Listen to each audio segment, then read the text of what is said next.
ಅನನ್ಯ ಭಟ್ ನಾಪತ್ತೆ ಕೇಸಲ್ಲಿ ಸುಜಾತ ಕೊಟ್ಟಂತಹ ಬುರುಡೆ ಇದೀಗ ಬಯಲಾಗ್ತಾ ಇದೆ.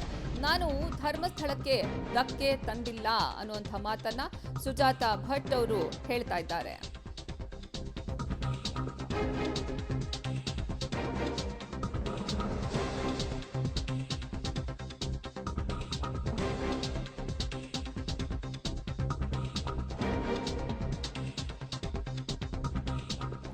ಅನನ್ಯ ಭಟ್ ನಾಪತ್ತೆ ಕೇಸ್ನಲ್ಲಿ ಸುಜಾತ ಕೊಟ್ಟಿದ್ದಂತಹ ಬುರುಡೆ ಹೇಳಿಕೆಗಳು ಇದೀಗ ಬಯಲಾಗ್ತಾ ಇದೆ. ನಾನು ಧರ್ಮಸ್ಥಳಕ್ಕೆ ಧಕ್ಕೆಯನ್ನ ತಂದಿಲ್ಲ, ಆಸ್ತಿಗೋಸ್ಕರ ಅಷ್ಟೇ ನಾನು ಅನನ್ಯ ಭಟ್ ಕಥೆಯನ್ನ ಹೇಳಿದ್ದೀನಿ.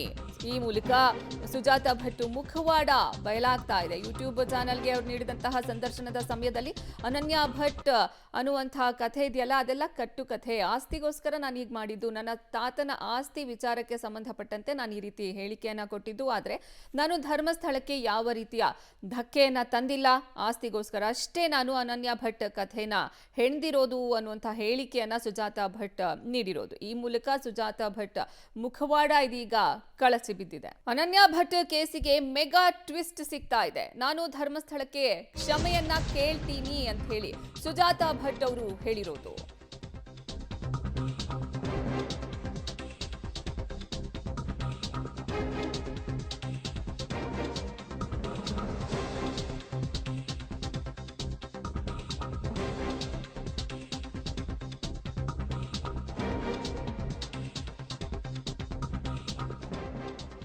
ಅನನ್ಯ ಭಟ್ ನಾಪತ್ತೆ ಕೇಸ್ಗೆ ಮೆಗಾ ಟ್ವಿಸ್ಟ್ ಸಿಗ್ತಾ ಇದೆ ಇದೀಗ. ನಾನು ಧರ್ಮಸ್ಥಳಕ್ಕೆ ಈ ಮೂಲಕ ಕ್ಷಮೆಯನ್ನ ಕೇಳ್ತೀನಿ, ನನಗೆ ಒತ್ತಾಯವನ್ನ ಮಾಡಿಸಿ ಕಟ್ಟು ಕಥೆಯನ್ನ ಕಟ್ಟಿಸಿದ್ದಾರೆ ಗಿರೀಶ್ ಮಟ್ಟಣ್ಣನವರ್ ಜಯಂತ್.